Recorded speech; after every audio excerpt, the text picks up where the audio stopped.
Well, good evening. Good to see each of you out here for Wednesday night for family camp. So this summer we've tackled a number of family themes and topics. Um, I forget what we did yesterday or last week, but tonight the topic is on child rearing, and so we thought it might be a good approach to have like a panel discussion. Not one of us as parents would say we were fully successful and the perfect model for the parents. Okay, I'll speak for myself. My best series ever preached on child rearing was before we had kids. The, the very best. It was when we knew it all. Before we had kids, I preached, I don't know, 6, 7, 8 week series, and there was a lot of chatter going on. And then I realized they were making fun of me. This guy has no clue what he's saying because he doesn't have kids. So you do learn things. I wish I knew the things I know now to use back then with my growing family. So, but it is an important topic. The Bible does address it. So I've asked a couple of families just to kind of share a little bit of their story. Kevin Mackey and Kenyatta, I've asked to share, a little bit about their background, how they met, their family. They have 11 kids, so and they're in the midst of child rearing. They're in the thick of it. So I thought it'd be good to have a couple that's in the middle of it, the good, the bad, things that they're working through, things that God's doing. To hear a little bit from them tonight. I thought you might want to hear from Elise and I briefly. I've asked Kevin Lorch and Peggy to share some of the things with their kids. I know all their kids are good kids. They're good kids. And what you'll see in ministry is not every pastor has all the kids that turn out.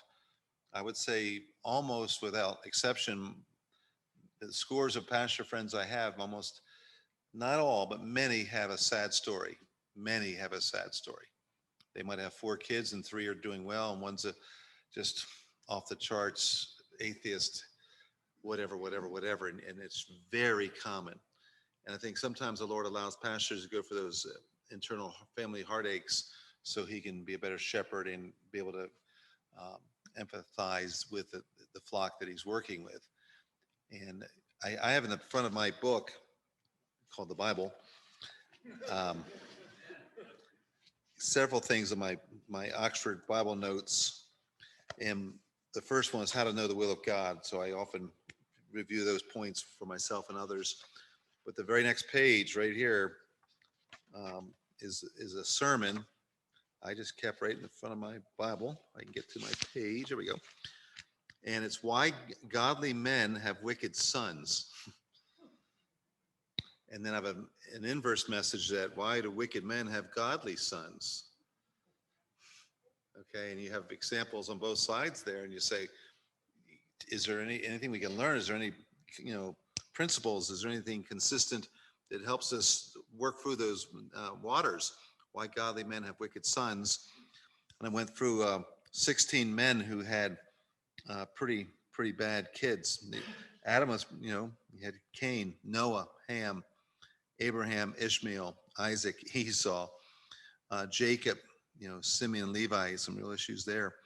Aaron, Nadab, and Abihu, Gideon, Abimelech, Eli, Hophni, and Phinehas, Samuel, Vashti, and Abiah, David, any of his boys that started with an A, Ammon, Absalom, Adonijah. Solomon had Rehoboam, Jehoshaphat, Jehoram, Jotham, Ahaz, Hezekiah, Manasseh, Amon, Josiah, Jehoahaz.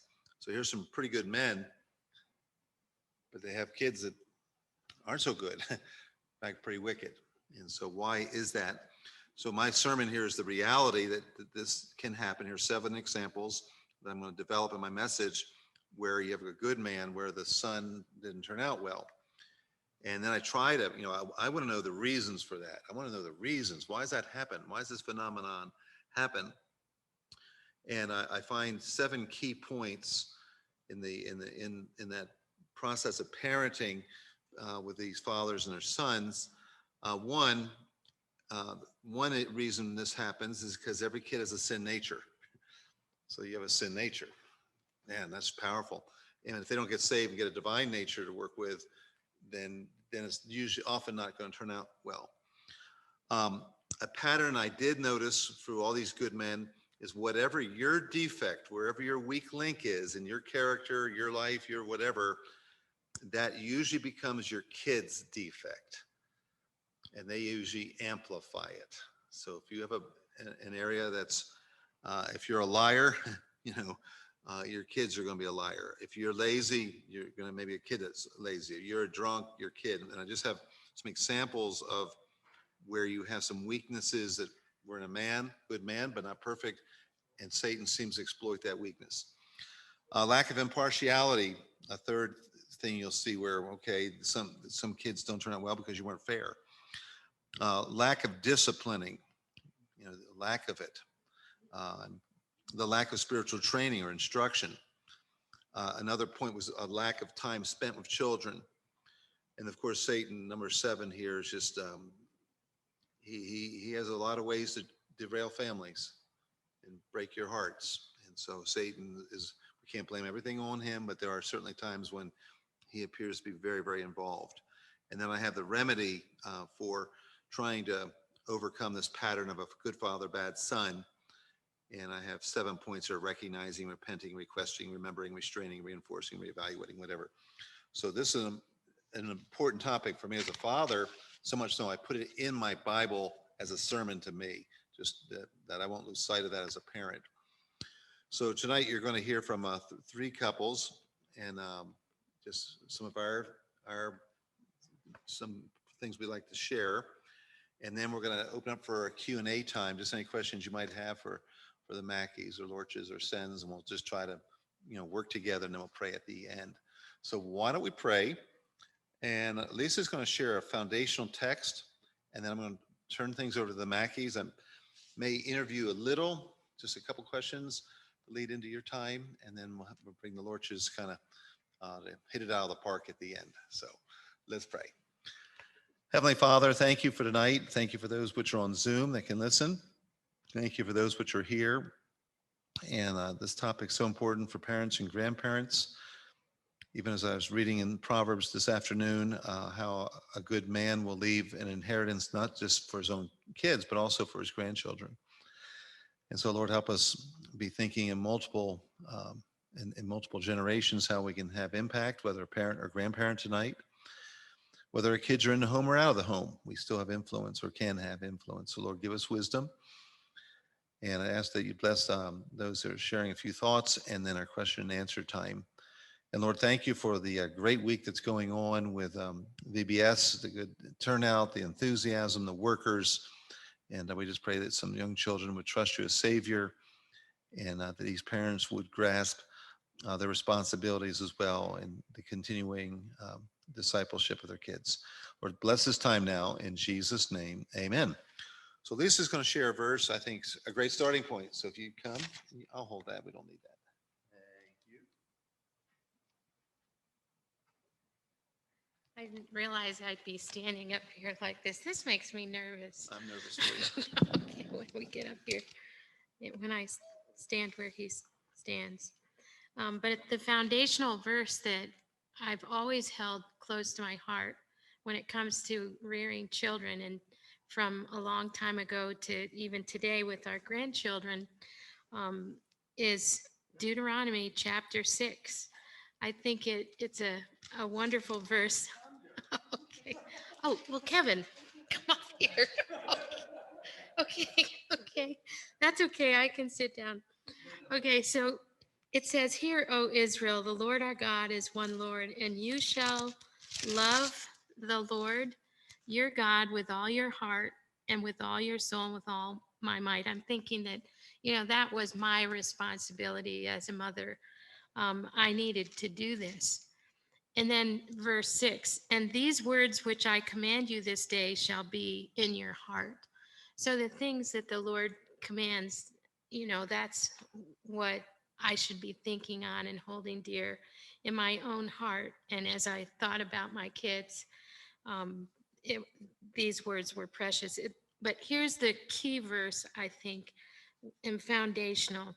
"And you shall teach them diligently unto your children, and shall talk of them when you sit in your house, and when you walk by the way, and when you lie down, and when you rise up, and you shall bind them for a sign upon your hand, and they shall be as frontlets between thine eyes, and you shall write them upon the posts of your house and on thy gates.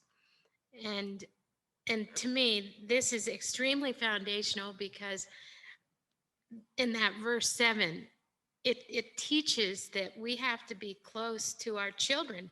It goes beyond, let's spend some time together. It goes beyond, it's where we walk with them, we talk with them when we lie down, when we rise up, and that requires time. And when you think about the culture where this verse comes from, um, they walked to the spring in Nazareth to get the water. Water in the Middle East was hard to come by. And so each day, you'd go out and get the water. Well, you'd walk by the way. You'd go to marketplaces. You'd, go through life together. And I think sometimes that's lost. I know in my neighborhood, I thought about this a lot. This was back years ago when my children were small. But one of the ladies dropped her little infant off at a daycare at 6 in the morning, didn't pick that child up till 6 at night. And I've often thought, that I don't know how she compensated or what life was like, but as far as that little child, she was missing this point. And I know there are times mothers have to work and all of that. Um, but this time together means everything. And how that looks, how that translates in today's culture, I'm not sure altogether. But that's the first thing I notice in that foundational verse. You have to spend time with your kids. Through the pandemic this last year, I thought to myself, there were parents who were complaining because they were spending time with their kids. And I'm thinking, this is how it's supposed to be. Okay, this is your opportunity. Maybe other things are difficult and challenging, but at least you can be with your kids and spend that time with them and live together and walk together, do life together. I feel like what happens in today's culture, our children go one way and mom and dad go another way, and it doesn't work out so well. And then the second thing I see here that's foundational, and you shall teach them diligently to your children. It's something that isn't, to just give a glancing thought or let me mention this to you. But the statutes, the things that we hold dear to our heart, those are the things that we want to teach diligently to our children. I have to share, and I could just give you illustration after illustration that makes me laugh concerning our children. But our middle son, Jim, was always his personality, maybe a little more flamboyant than the other two boys. But I remember when he got into trouble, we taught our kids about grace and about mercy. And so Jim, when he knew he was about to get a spanking, he'd say, "Have mercy on me, please. Show grace." And he would cry and he would really pull our heartstrings. And yes, there were times when Dad and Mom showed grace and mercy because he pleaded for it. Okay, he didn't want to get a spanking. So that was really fun. But rearing children to me was a challenge, especially when the children were small. Um, I always liked it when they were a little bigger. It didn't take as much out of you as a mother physically. When you have to do everything for a little child can be challenging for a mother. So I always enjoyed it more as the kids grew and we could do things together. That was always precious to me. Being with them at night, it's saying, you walk by the way, you lie down. So saying good night to my children. I made my rounds to the bedrooms to say good night to the boys and pray with them. I think John was 17 years old before I quit doing that with him. Quit in the sense of, I just didn't do it as part of our evening routine. I think Jim was 15. Ben was probably about 13. Um, as our lives kind of switched when we moved out here, and but that was always precious to us to share life with them in that way. And from the start of our day, going through Proverbs or whatever before they head off to school, and at night, asking if there were any concerns on their hearts. There's just a bunch of things I could share. One other thing is that's an Old Testament passage. I think the New Testament passage I'd go to is Ephesians, where it talks about teaching your children to obey and how important that is too. So, but that's another lesson, another time. Good. Okay, thank you, Lisa Jane. Brother Kevin and Kenyatta, would you come? And I'm going to ask them a couple questions and then anything else you'd like to share. So come on up and address our folks. So Pastor Kevin, where did you grow up? And then Kenyatta, where did you grow up? Can you kind of share your backgrounds, your home life? Yep. Sure. I grew up in upstate New York on a dairy farm, and my father was a farmer, my grandfather was a farmer, and my great-grandfather was a farmer, all on the same farm. So I was supposed to be a farmer. Kevin, at least I went to school in upstate New York. My parents live in upstate New York, so kind of orient them to where we are in Prattsburg. Okay, so basically, if you look at a map, you can find Ithaca, New York, you can find Elmira, New York. That's where you did shopping. We were in Newfield, about halfway in between on Route 13. So the only thing known for in that area, they have a covered bridge. and then tell them about the college in Ithaca. What's the big school? Okay, so I did not end up being a farmer. My dad said get off the farm when the dairy buyout happened in 1989, and basically milk prices dropped in half. And so I went to Cornell University, which is in Ithaca, and studied to be an engineer. And that's the college there, very liberal, not a fundamentalist college. So Cornell does have a great engineering reputation. Its sister school kind of was Clemson University. A lot of similarities with the engineering and the farm background. And then there was a college nearby for folks who wanted to study more in the farming area. Do you recall the name of that? Oh, there's a lot of them. I was thinking of Alfred. Okay, sure. My uncle went to Cobleskill. That's one of the agricultural colleges, but Alfred, of course, would be another one. So beautiful area. Some of you, I know Peggy also is a farmer's in the farming heritage. Elise is a farmer's daughter. So dairy farming, Holsteins. Holsteins, absolutely. We had one Jersey just to try to bring the fat content up. Yep. Explain that to them. Why did you do Holsteins? This is a big talk in the farm world. Why you do Holsteins rather than Jersey? It is important. Well, Holsteins tend to give the highest milk volume, and so that's the main reason. But there's there's a lot of other reasons in terms of just they're very hardy stock compared to some of the others that get problems. Okay. And then are your folks still in that area? Yeah, my folks are still there. My dad's been talking about retiring for the last 15 years. Great. Thank you, Pastor Kevin. All right, Kenyatta, where are you from? Where did you grow up? I am quite the opposite of my husband. I'm a city girl. I grew up in Chicago, Illinois, and I was in the city. So Chicago, Illinois was my home address, but not downtown in the city. I have a younger sister, so small family. And surprise, I have a big family now.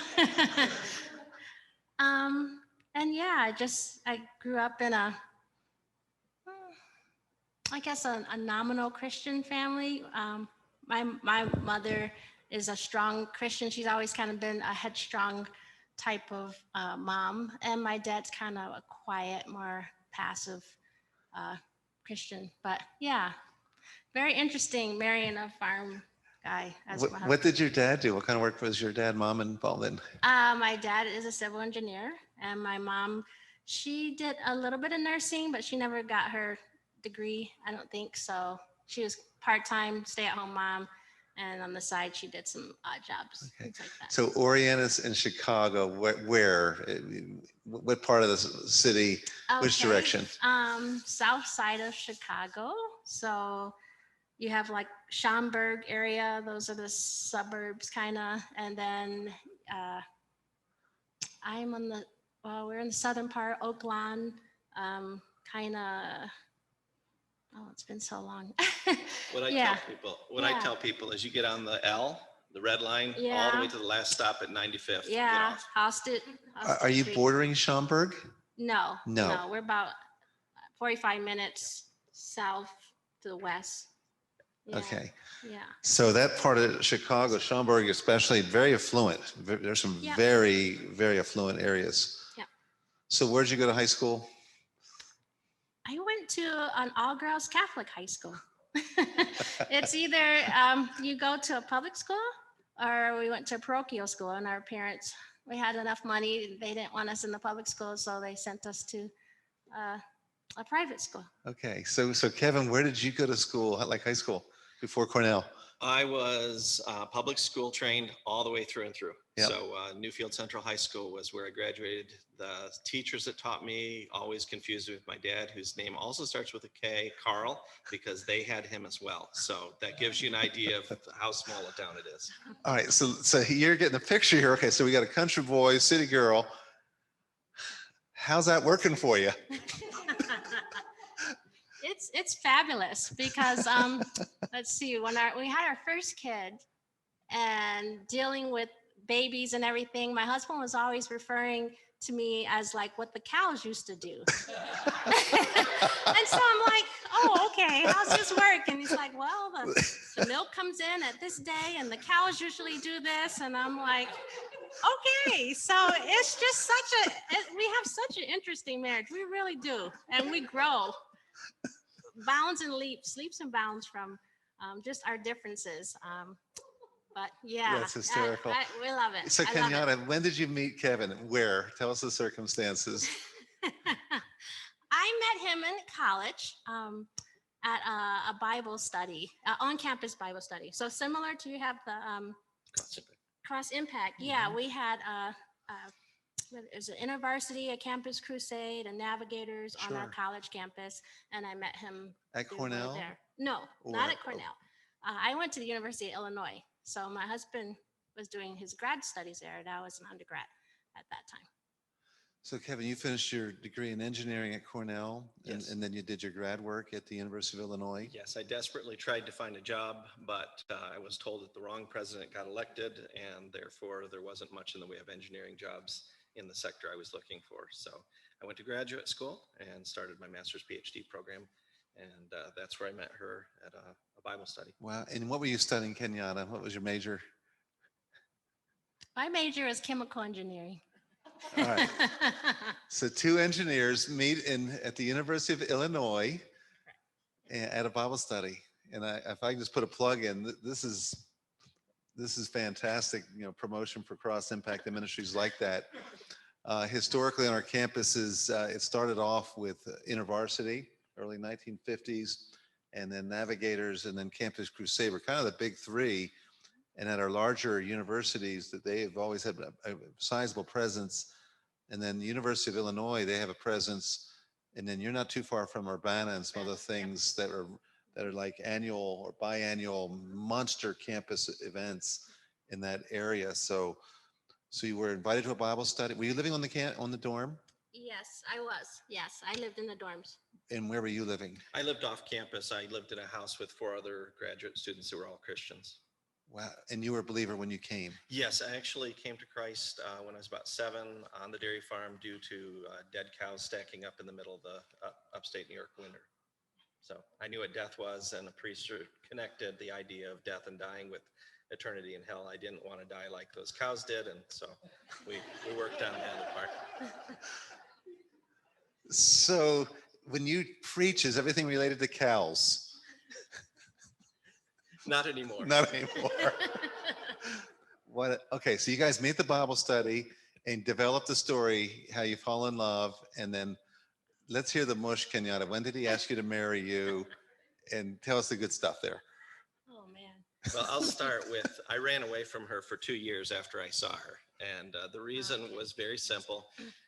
When I was at Cornell, there was 90 believers literally on the campus of 18,000 students. And we knew of one believing professor on the whole campus. I went to University of Illinois. In Midwest, quite a different dynamic. Hundreds of students in the Bible study. And so no one took the time to tell me, you're supposed to go to a graduate Bible study. I ended up this undergraduate Bible study because these young people invited me, not knowing I wasn't. So anyhow, I saw her first, but I avoided her because I realized she was about the same age as my little sister, and that was a no-no. Ow. Yeah, he had this rule. He didn't want to date anyone 2 years plus or minus his age. And I point blank to him, I said, "Is that in the Bible?" And he didn't give me a good answer. So Ouch. there was it. Yeah, where are you getting these ideas? So Probably two from plus cows. minus was the factor From the cows. from the cows. All right. So initially it was age discrimination, really. All right. Yeah, so evil. Okay. So from there, after you got over that issue, how did it go from there? So they noticed I needed a friend, basically these young people in this Bible study. And so she and her roommate decided to make me their project. Is that how you Yeah. interpreted it? Not quite. He did need a friend. He's very cerebral, just very book orientated type of person, and that's great. There's room. My oldest is like that too, but I'm like, this is people, and get around and have some fun while you're here. Go get a Jimmy John's or something. Don't stay in your room all day. So yeah, me and my roommate, we invited him to go biking. This is back then when the internet just came out and emails were going and people used to bike around everywhere, and that's what we did. And one time my roommate didn't make it. She had a test, and so my schedule was free. We went to a park, and I had just a wonderful time there. We climbed trees. He asked me if I wanted to climb a tree, and I looked at him like, people in Chicago do not climb trees unless dogs are after them or the police. But he did that all the time. And so I thought that was pretty neat that you could just climb a tree. And he also asked me if I wanted to sing a hymn. And I'm like, we're out in a park. But he had a hymn book in his backpack. And I thought, wow, this guy is really he loves the Lord. He has a hymn book, and there's not any laws against singing a hymn in a park. And so Did you sing in the trees? we didn't. No, we Okay, did you're not on the sing in ground the when you tree. sang. We Okay. went down on the ground. Okay. Yes, but at that point, I really took a great interest in him because he was such a unique type of guy, and I was like, this one's special. And I didn't have lots of boyfriends, not very many at all, but I just was attracted by his love for the Lord. I saw him as a real gem. Amen. That's precious. So this Thank is where Kevin. it got a little bit unfair. She started to pray that God would either take me out of life or be more. Like kill you? No, she said it just meant separate Okay, us. okay. So, Okay, I thought it was an or allow imprecatory it to be prayer or more. something. Okay, no. Okay, just clarifying. Yeah.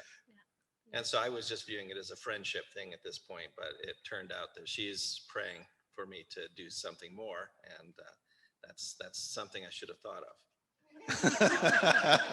And then how did you propose to her? Where were you?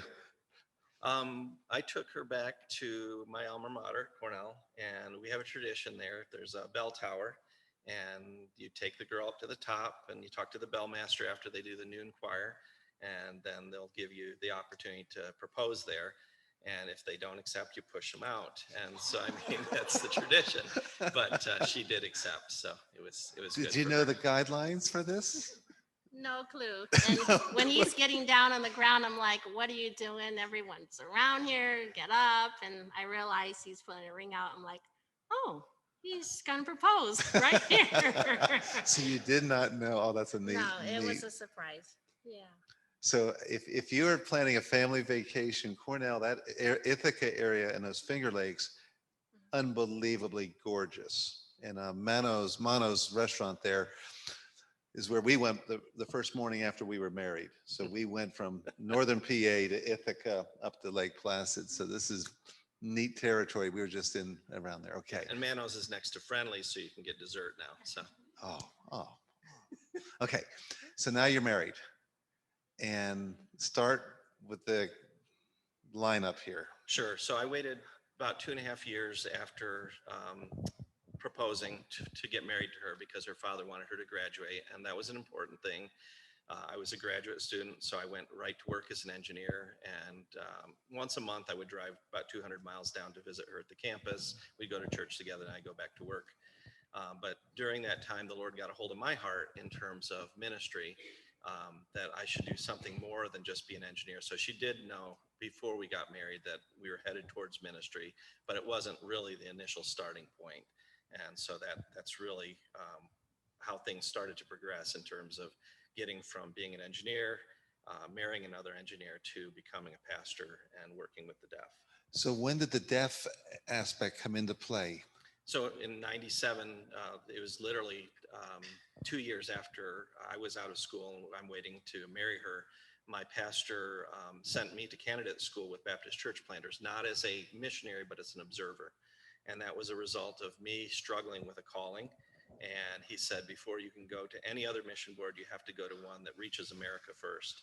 And so it was a US based church planting mission board. And there was a guy who spoke about the need for the deaf from Mark 7.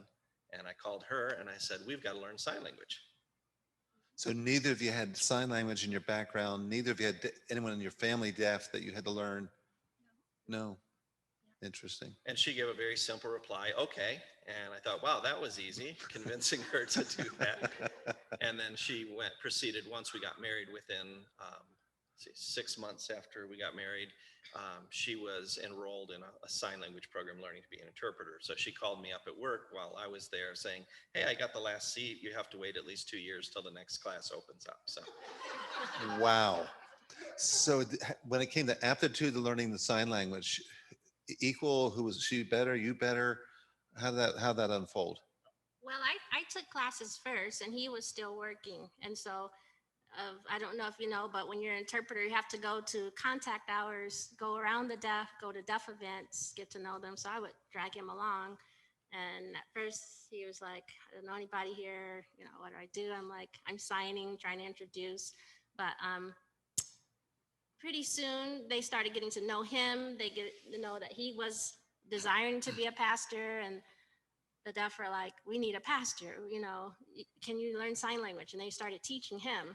And then 2 years later, he asked his boss if he could take some time off, because I guess they have a sick leave, or not a sick leave. His family family yeah, personal leave, whatever. We did that for our first child when he was born. So he took that time in between just to start taking classes. And then when he took classes, the teacher, we had a deaf man that was our teacher, and he was a Christian. And when he learned about my husband having a desire to go into deaf ministry, he really latched onto him. And so my husband was coming home doing signs. I'm like, what's that sign? I was learning more things from him than I was from the deaf. So he caught on very quickly. But she was also working as a freelance interpreter before Samuel came. So she would go out and actually work in the world of interpretation. So she has lots of different experiences that I never had. Mine has been focused strictly on ministry. Okay, good. Well, tell us about your children and anything you'd like to share with us on child rearing. Well, before we got married, we had talked about children, and we're like, oh, how many should we have? My husband's like, oh, we should have 4. And I was like, okay, that's pretty good. He has 2 plus him in the family. I just have a younger sister. So we thought 4. And he said, yeah, we should have 4 girls. And I said, okay, a little bit harder to do. How are we going to have 4 girls? But, you know, we'll see if that happens. So most of you guys don't know, we are top heavy with boys. We have 7 boys. And we do actually have 4 girls. They're just scattered in the middle of it. But yeah, we didn't really come in thinking we wanted to have the biggest family that we ever had, but kind of one by one, just trusting the Lord and relying on him. He's always been faithful, always. I don't have any sad stories of I only have like a can of Spam in the cabinet, because we always had food. We always had clothes on our backs. Just the Lord provided for our needs. Verses that come to mind in our child rearing, I think Proverbs 16, except the wise woman builds the house, but the foolish woman plucking it down with her hands. I have revisited that so many times because I'm like, oh, I used to be kind of this screaming type of mom, but I realized it's not about me being in control. It's about the Lord controlling me to work in the kids. And then another verse, except the Lord built the house, they that labor in vain. And again, it's not me trying to make a home, but it was kind of tough because we were in ministry, so family life is compartmentalized. It's kind of like we take it with ministry, but then there's times I couldn't join with Kevin too. I felt we've always kind of had a team mentality, but there was some times we had to divide off, and he was like the Lone Ranger, and I was Tonto, in the background. But yeah, it's the Lord has really used our family to grow us and stretch us and teach us more about Him. Except we all become little children, we cannot enter the kingdom. And I'm so reminded of that, like all the time. My children are little mirrors, and I'm like, did I say that? Did I do that? And it's like, okay, Lord. So lots of things. Our children have opened up doors. We've gone to like restaurants, and we found like our bill has been paid, and we're like, what happened? And someone saw, that family over there, how their behavior was or something like that. And I'm sure our families close doors too when we're in a hotel room and it's on the second, third level, and get a ring because they're bouncing off one bed to the next or something like that. I think part of child rearing has been a lot of help from the outside for us. And so we've had, and being a missionary, you have field directors who come to your field and they look over what you're doing with the church, but they also get to stay in your home. And so we've had field directors come alongside of us and suggest very practical things like on Wednesday night, you don't go to the deaf church, that you carve that aside just for your hearing children to learn music and go to a hearing church. And so that's the reason why we're here, is that field director said we needed to make sure that we would have hearing children that would actually know how to sing and be involved with other hearing children. We have mission teams that come in, and the pastor brings 15 people. And while you're serving them, the pastor's wife might take us aside and say, this is something I've noticed with your parenting, and this is something that you need to watch, rather than cutting us off at the knees and say, we're not your supporting church anymore. They came alongside of us and helped us. And when the triplets came, it was absolutely amazing, because within 24 hours, the triplets were born prematurely, and we didn't know they were going to come prematurely. So it was just, we sent out an email, pray, because we don't know if they're going to even live. And we had, within 24 hours, 2 young ladies from New York and Pennsylvania who had volunteered to come and live with us. And so we brought one out and interviewed her, and brought the other out and interviewed her, looked at their skills, and then scheduled them to come back for a more extended period of time. And the same day, we had a grandmother who lived in California nearby us who emailed and says, I know you don't know who I am, but I go to this church. They prayed for you tonight, and I'm going to be your grandmother. And she's the only person so far from California that has come to California twice now, or Colorado now twice, and been a week in our home to help as we've transitioned to Colorado ministry. So having this kind of network of help has been a lot of God's grace on keeping us as good parents. Yeah, that's excellent with that help, because your family's oriented East Coast, yours is Midwest. Here you were in California, now here. So you didn't have a lot of family help, I'm guessing. No. So the church family and others had, you just needed, and the Lord provided some help. Yeah, that's good. And with the homeschooling, we've been, this is the engineering probably coming in, but just we've been very principled in the way that we approach homeschooling. Basically, we said, she went to Catholic school, I went to public school. Neither of us liked the outcomes from those 2 results. And so we kind of put our heads together and came up with kind of 4 key principles that we agreed on. Number 1, love for Christ. And we didn't care if our kids grew up black kids or white kids or Finnish culture or African culture. That didn't matter. What was important was that they loved Christ. And then secondly, that we wanted them to be creative. We didn't care if they could do all the spelling and all the grammar and all the math and things, but we wanted them to have creativity. And so we've watched as our kids have blossomed in different areas of creativity. One boy, he designs board games and card games, and another boy, he does crafts. And so they all have their little niche of creative areas, but we wanted to make sure they were creative.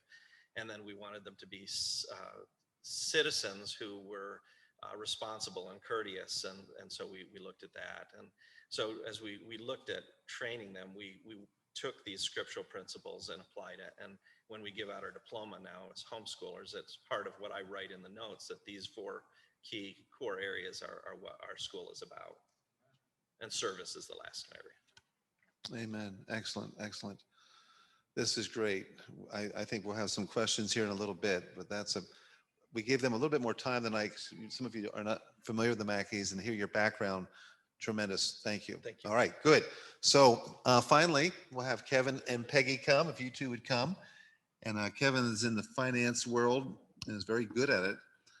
And when I was thinking of our panel, I thought this would be good. I know his kids, they're good kids. You know, I wouldn't want someone up here teaching on parenting where the kids aren't good kids. They got great kids. And I love Kevin. We tease each other. If you see us in the lobby picking on each other and beating each other up, we're doing that because we love each other and we just have fun doing it. Amen. And if you hear me scream, Peggy, that means he's driving me crazy and I want him out and to leave. And she'll come and get him out. So it works pretty good. Sometimes. Okay. You guys share your thoughts. Well, Kevin will share the finances part later, but I'd like to share some child rearing tips first that worked for us.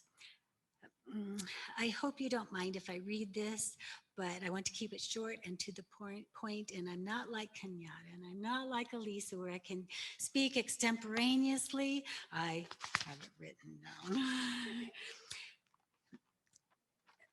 And Kevin, feel free to interject anytime you want.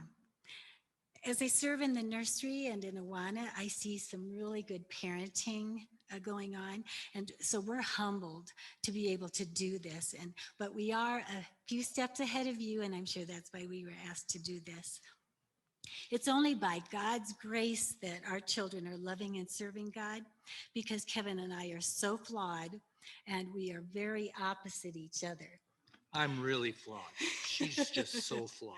I'm really flawed. But prayer was the key. My first thought as I awoke every morning was to pray for our family, and Kevin and I prayed together for them. My parents prayed for them, and our church family prayed for our kids. When I got angry at our children, I would shut myself in our bedroom and I would pray for me and the situation. And when I got angry, she'd go in the bedroom and pray for me. Yeah, us. Yeah. And then there's devotions. We often failed at this, but we tried to have devotions every morning. And we sometimes use Keys for Kids or Bible stories or missionary stories. And if Kevin was gone, we would still have devotions, or we tried to. And we also worked on Bible memory most days using our Awana verses, praise the Lord for Awana, and Bible quizzing as they got older. And then, of course, church. We were in church on Sunday mornings, Sunday evenings, Wednesday nights, and then there were the youth activities, and that was so vital to our child rearing. And we often discussed messages on the way home. And in fact, even now, as our family gets together, usually on Sundays, we still discuss the messages from each of our respective churches. And we did look for opportunities to serve in our church, and that's one reason why our kids took music lessons. And we also sought advice. Our pastor gave lots of advice from the pulpit on parenting, and we tried to take that to heart. We listened to family programs on the radio where they interviewed authors of parenting books, and I tried to read as many of those books as possible. And we observed godly parents in our church and asked what worked for them. And then routines worked for us. We were not the creative side, like what works for your family, but routine was important for me. So I had a routine on their bedroom doors, and even for the summer, we had a routine. There was free time scheduled in there. We had more free time for the summer. There was a routine for me. So I pulled these charts out because that was important for us to work. And also I found that when they kept busy, there were fewer discipline issues, and the days just flew by. And then encouragement. Uh, I would catch our children being good. And when Kevin got home, I would share it with him in front of our kids, and he'd make a big deal of it. And he's good at making big deals of things. And I put a checkoff chart on their bedroom doors, and we would see what they accomplished that day. And then, last but not least, there was family fun.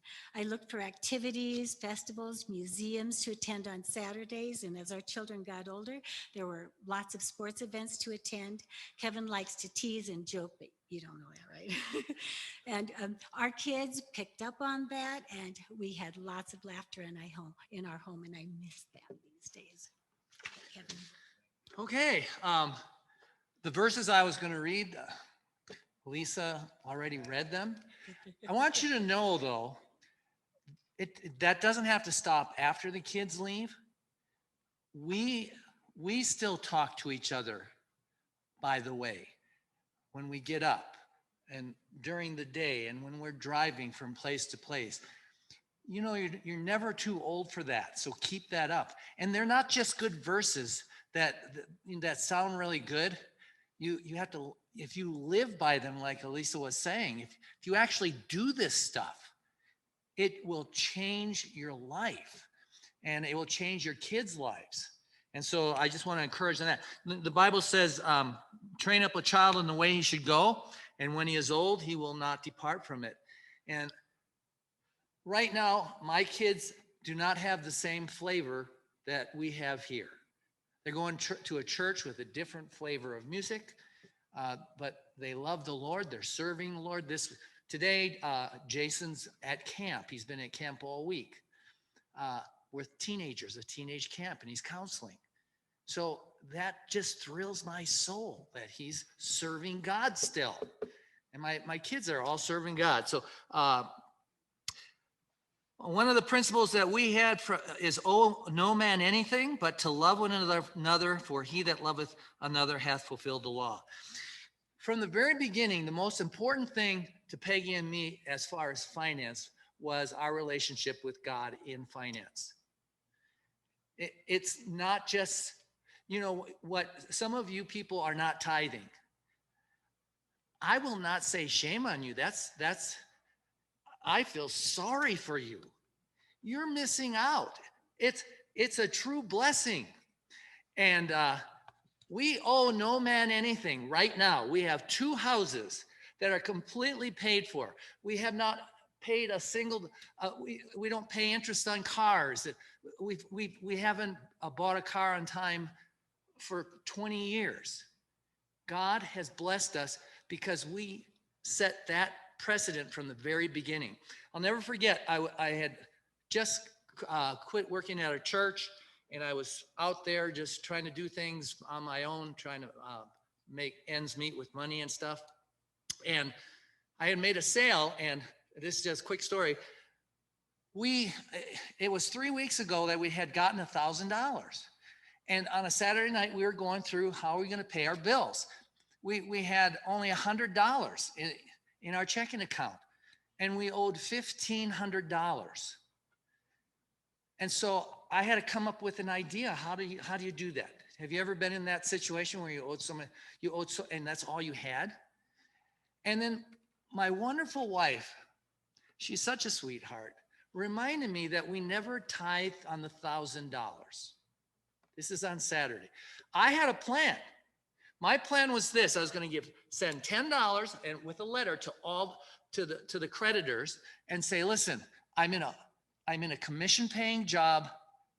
This is all I can afford. I just want to let you know that I'm going to pay the rest. That's a good plan, right?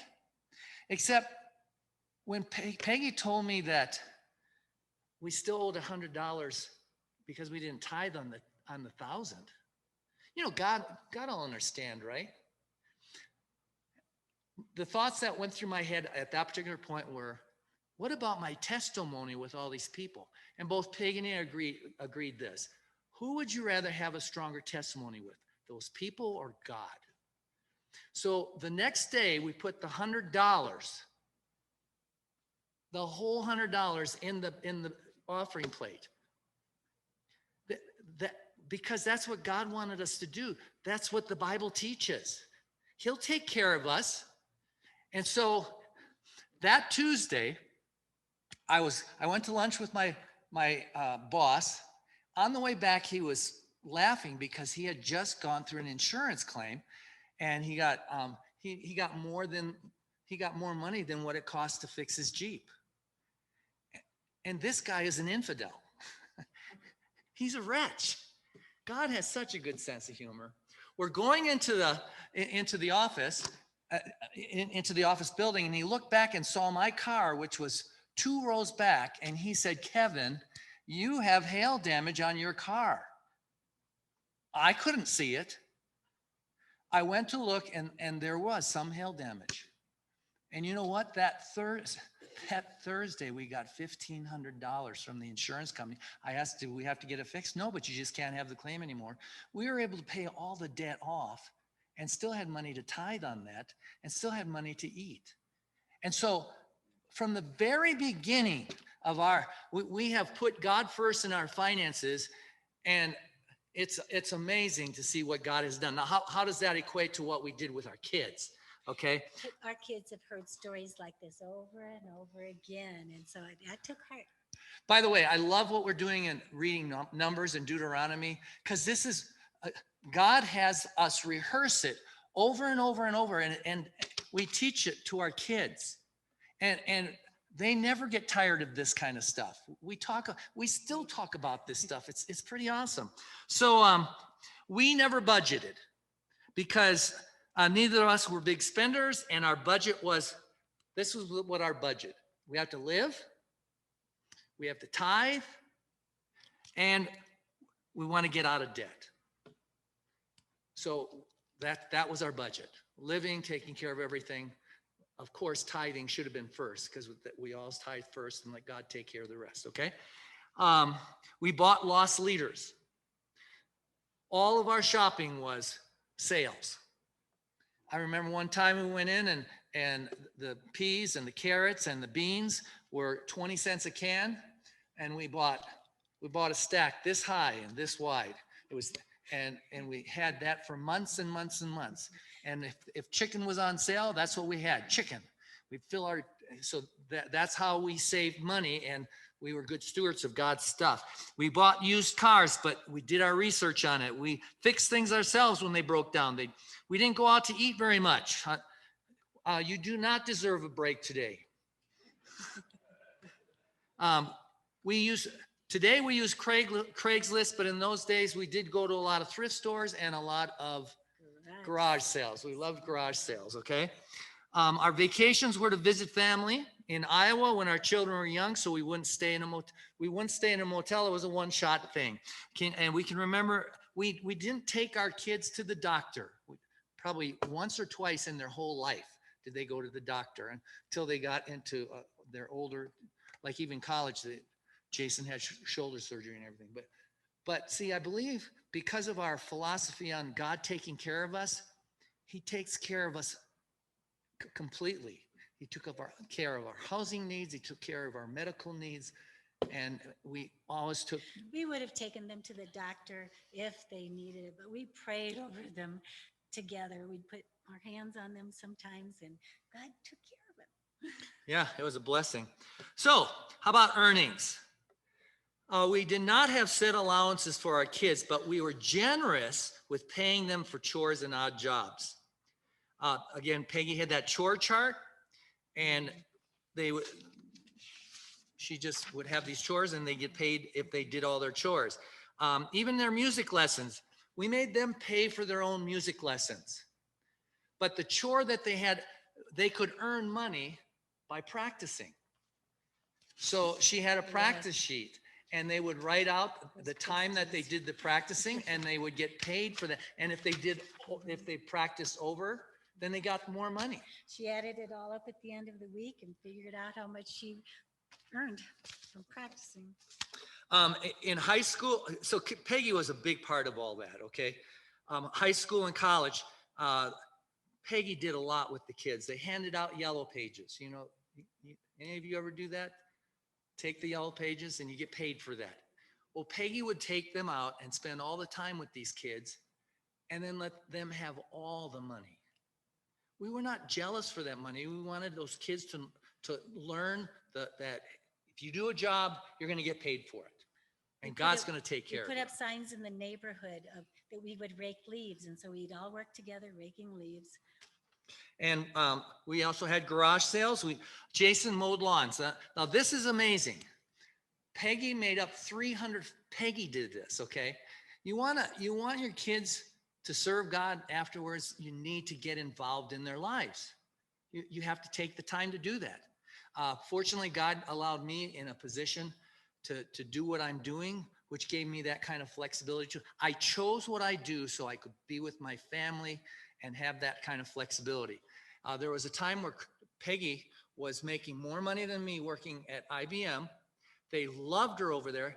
Is there any doubt? Everybody loves Peggy. They wanted her to continue. She was making a lot of money. We had Christy in daycare, and after 1 year, and I'm on commission. I'm just starting commission. I don't have any set money, nothing. And we said, well, who are we going to let someone else raise our kids? A whole year has gone by. So she gave her notice. 2 weeks later, I'm the breadwinner. But I wasn't the breadwinner. God shall provide all your needs according to his riches and glory. And we've never begged bread. And like I said, we're all out of debt right now too. So it was awesome to see how God did this. And through it all, we're letting our kids know every day, look what God did for us. Okay. So, so Jason, they handed out flyers for a lawn service. They handed out 300 flyers. And Jason got 32 clients out of that and took care of them for 4 years and helped them get through college. All right. So we did fun things like we told them, we knew pop was not good for them. Pop is expensive. And we told them, if you go a whole year without drinking pop, we'll give you $100. Our kids were motivated. They did not drink pop for a year. We gave them $100. So now if you don't drink pop this next year, we'll give you $125. We went all the way up to $200 each child. You know what? We didn't lose any money because pop's expensive anyway. So that was just fun. It just gave, and they saved it and they tithed on it. Just another fun thing. Jason was a soccer player. And I wanted him to be better. And I knew he wanted to be better. And he's motivated by money too. So I told Jason, you're not even a soccer player if you can't juggle, which means you're kicking the ball on your foot and keeping it in the air. You're not even a soccer player until you can juggle 100 times. And so I told Jason, I said, here's what I'll do for you. When you can juggle 100 times for me, I'll give you $1 juggle. And within about a month, he did his 100 and I gave him $100. Did that hurt my family? No, it's teaching my kids and I'm involved. And then I says, you're a soccer player finally, but you're not even a good soccer player unless you can do a 200. So I told Jason, I said, Jason, if you can do 200, I'll give you 25 cents a juggle. It's okay. It's 50. He was happy with that. And I did it all the way up to 500 juggles. And within a year and a half, he could do the 500 and he got the 25 cents per juggle every time. So it's just fun. Sometimes you need to throw fun things into your kids for an encouragement. And we taught them what to do with that money though. And you know what? Every one of my kids graduated from college with no bill. Now, as far as that goes, our choice was they had to pay for half of their college and we paid for half their college. So the first year we paid, the second year they paid. Third year we paid, and the fourth year they paid. And so it's just, what's that? Childcare. Oh, yeah, and some of the other things, I'm still moving on to there. Christy did secretarial work for me in my office. Jason not only did his lawn business, but he worked at college. Harmony did childcare with mom. Mom would get the childcare stuff. Harmony go. This is what was so cool about Peggy.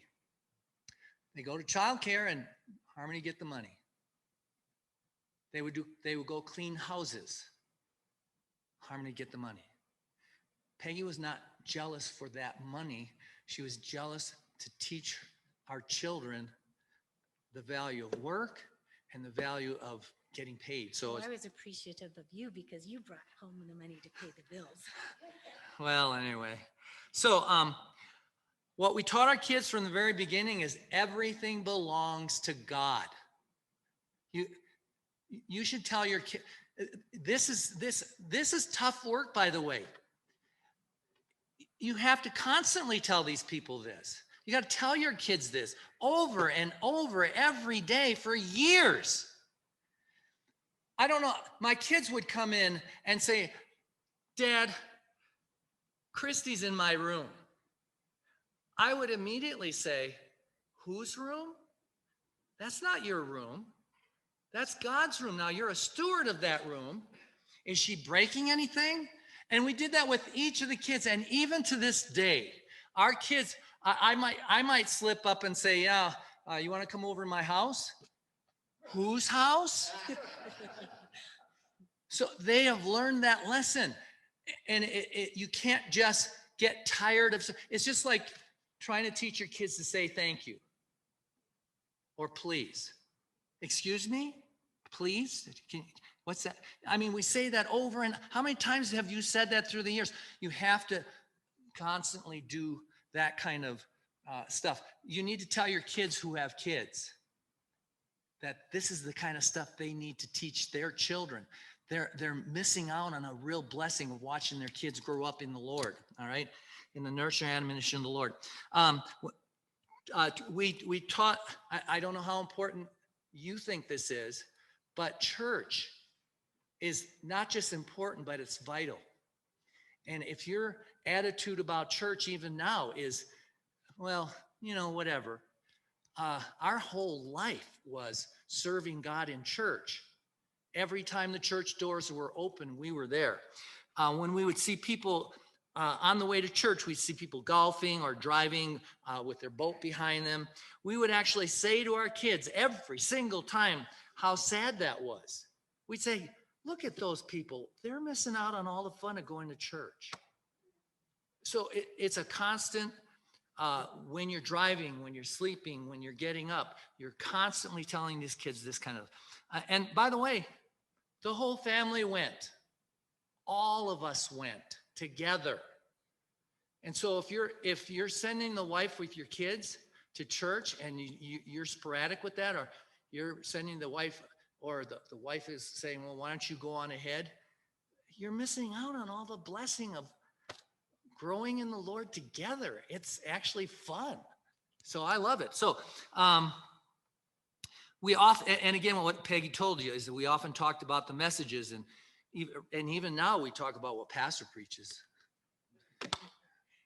This is what he said. No, anyway. We love pastors preaching. We practice hospitality in the home. Pastor, one thing that I think we're missing at this church, there should be a sign-up sheet for everybody that would like to host somebody when visitors, visiting pastors, visiting missionaries, and say, hey, listen, I want them to come to my house. I will feed them and take care of them. And we still have people that come over. We've had missionaries that with phenomenal stories of what happened on the mission field. One guy was stomping in glass, and he watched a witch doctor actually float in the air. And he was walking on, the witch doctor was walking in coals. I mean, this is a story I'm hearing right at my dinner table. And the missionary was led of the Lord to stomp in the broken glass himself and to walk in the fire himself.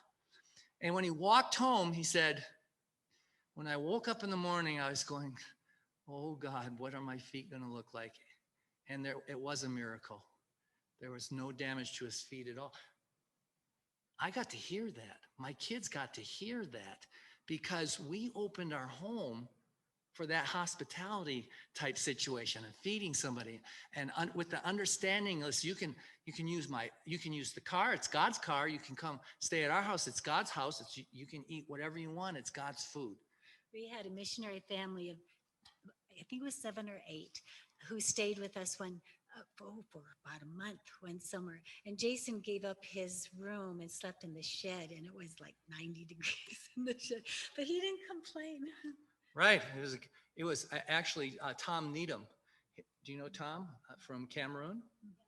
His son was getting an operation here, and that was a miracle in itself. You should ask me about it sometime. But we got the privilege of hosting them for, I think it was 8 weeks. And it was awesome. And our kids didn't even bat an eye. It was an adventure to stay in the shed and give up his bed for the guests. It was just, I just love that. And then I just want one final thought here. Sorry it took so long, but the key to the whole matter is that every one of us, whether we're old or whether we're young, we need to give our whole life to God and pour that life, our life given to God, into our kids and into our family and into our grandkids. And that, in order to do that, you have to spend time with them. You have to do it. So that's what we got.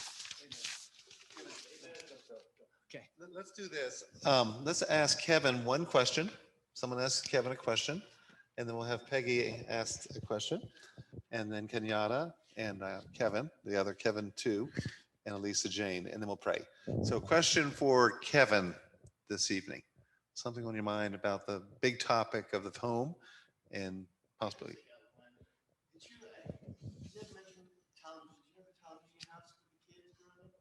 We did, but my wife wouldn't let them watch it very much. So the question was for the Zoom folks, did you have a TV in your home? And the answer again was? Oh, we had a television. That was for me. Fair enough. I'm the wretch. Right? Thank you, Kevin. Question for Peggy. You can skip me. No. So she grew up on a farm, great work ethic. Opposites, city, country. Yeah, amazing. So a question for Peggy. Who's got a good question? Did your children ever resent having such structure? Oh, Can I repeat the I meant question, to Peggy? say- Let me repeat the question. Okay, sorry. So the question was, did the kids ever resent the structure that you who were here saw tonight with some of the graphs, charts?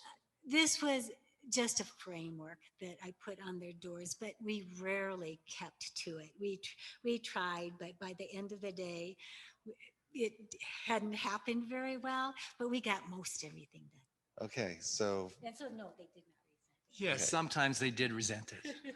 okay, thank you, Peggy. Thank you both. Okay, Kenyatta, Kevin number 2. If you two come up, question for Kevin, question for Kenyatta. And great. Thank you so much there, Lord, just for what you shared there. Okay, Kevin, Pastor Mackey, question for Pastor Mackey.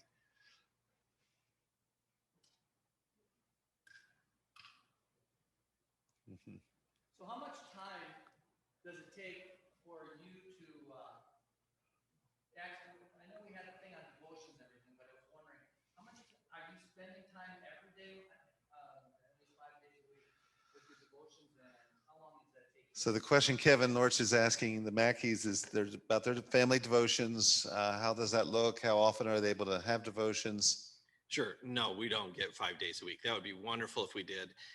What we do is we do a certain amount of policing in terms of checking the older boys. Are they doing? I have one boy right now who is doing 2 hours a day of devotions.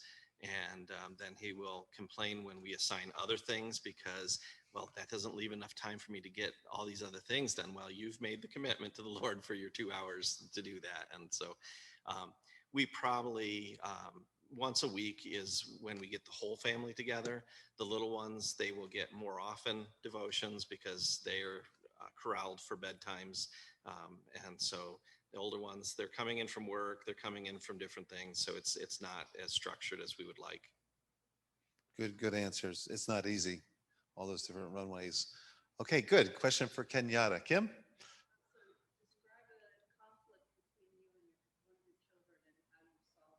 So the question Kim's asked, can you give an illustration of a conflict that as parents you may have had of your child, and how did you resolve it? Well, I think I've learned more, just like Kevin was saying, about teaching the kids the Lord is in everything.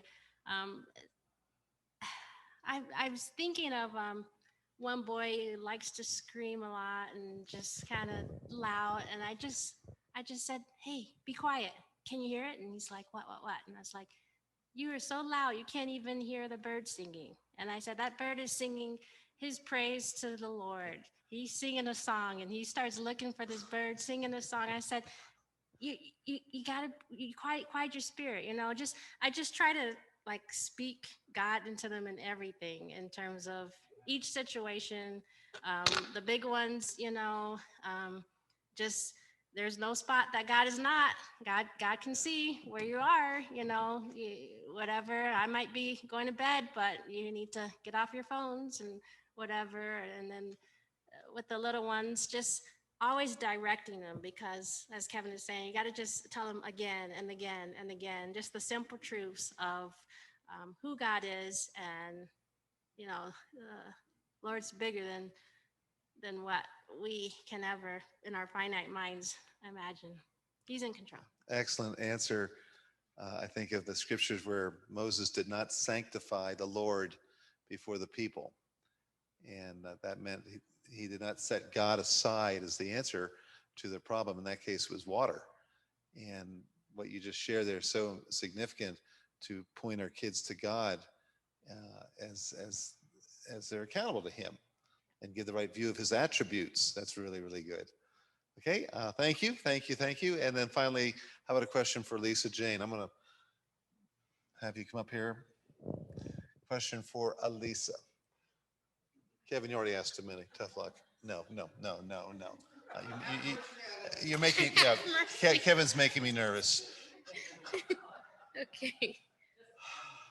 Okay, Jennifer, and then Kevin. I'll answer Kevin's question. He's making me nervous.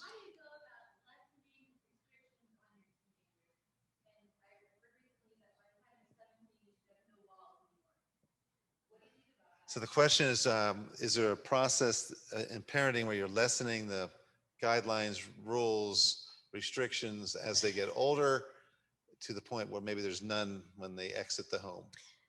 Right now, we had 3 boys, and so I'm not sure, as the girls, if they would be quite this way.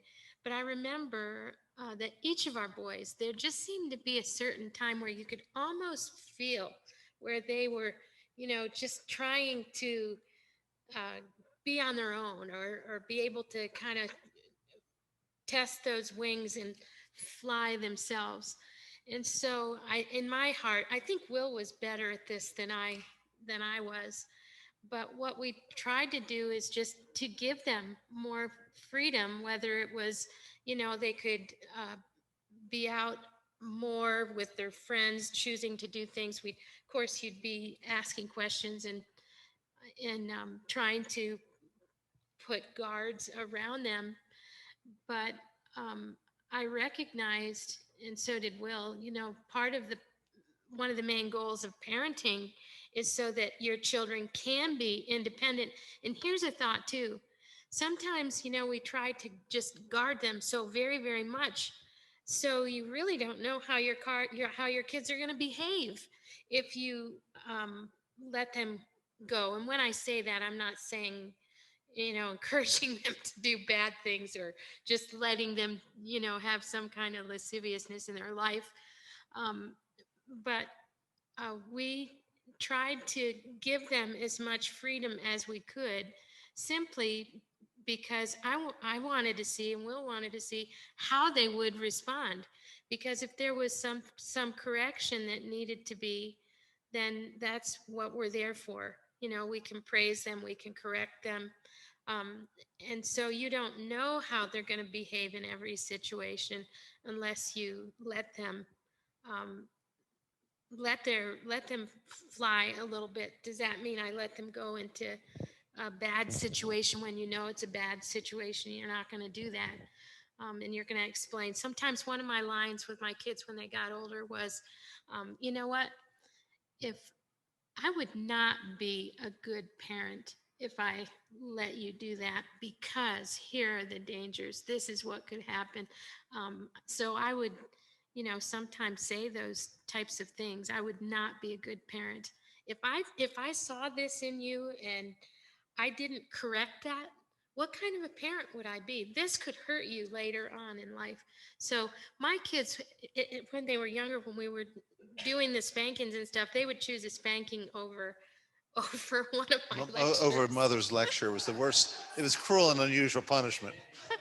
Yeah, I don't know if that answers your question, but yeah, they are seeking for freedom, and I think you have to search your heart and pray and find the thing that you feel comfortable with as parent to let them step out into, but let them step out into it, and maybe with somebody you trust. I'm not sure what all things they want to get into. I'm not saying you let your kids do everything, but give them a little bit of space. Will tended toward giving the kids more space than what I would give, but they were always involved in certain things. They were always kept busy. I really appreciated what Peggy said about, when your kids are busy doing things, that's discipline is a whole lot easier to take care of, and they're learning to do constructive things. And another thing too, I said to our kids frequently, if someone came to me and they learned very early not to tell me that they were bored. Um, so I would say, okay, I'm going to give you 5 minutes to find something constructive to do.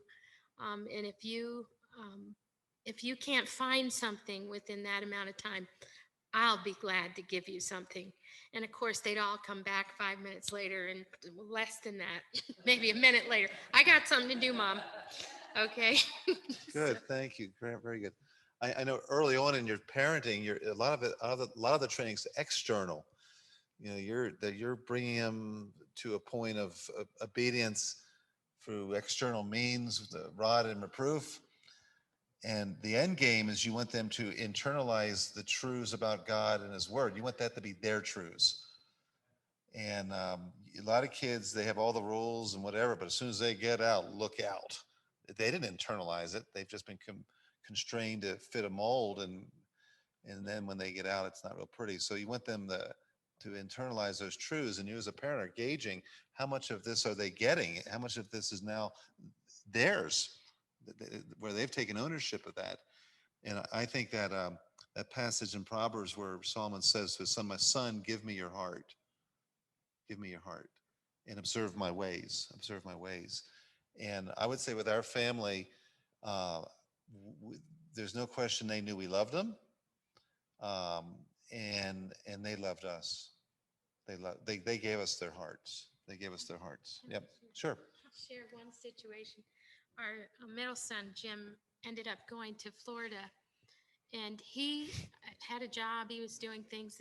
He was college age, over college, probably 22 years old, I think, 21 or 22. We were very concerned about this decision that he made. And somehow he ended up with the president of Clearwater Christian School. He was at their house and they'd had him over for dinner. They thought he was terrific, but Jim can be very shocking in some of the things that he has to say. And of course, the president asked, "Do your parents agree with you? Do your parents know what you think?" or whatever the question was along that line. And he said, "Oh, no, they wouldn't agree with me, but they love me." Yeah. Okay. Thank you. That's a good illustration. And that was a funny story because with Jim, he doesn't do things inside any boxes. I tell people, here's the box. Jim's always been over there. So I've spent my life saying, Jim, get back in the box, and he never has. So Jim's going to go to Clearwater to enter into their nursing program, which they were planning to start at a set point. They hadn't begun the program. And so he gets down there under the guise it was supposed to start, and the school reneged and didn't start. And Jim had a lot of the prereqs, so he's going to be out of school for just a short window there. And so, we had to make a decision. How much freedom are we going to give him? Do we even let him go down? He is an adult. I mean, he's 21 or 2, whatever he was. So we said, look, we're just going to, number one, we're going to pray for you. And we want you to seek the Lord first. And even though you want to live in a houseboat and chase, what are those manatees, chase manatees through the canals, I said, that's fine if you want to do all that. But as long as you put God first and you're in church on Sunday and you're serving God and you have a ministry to other people, I think we can live with this. I think we can live with this. So we made some concessions, but we had the big things were very clear what we valued, and they valued them too.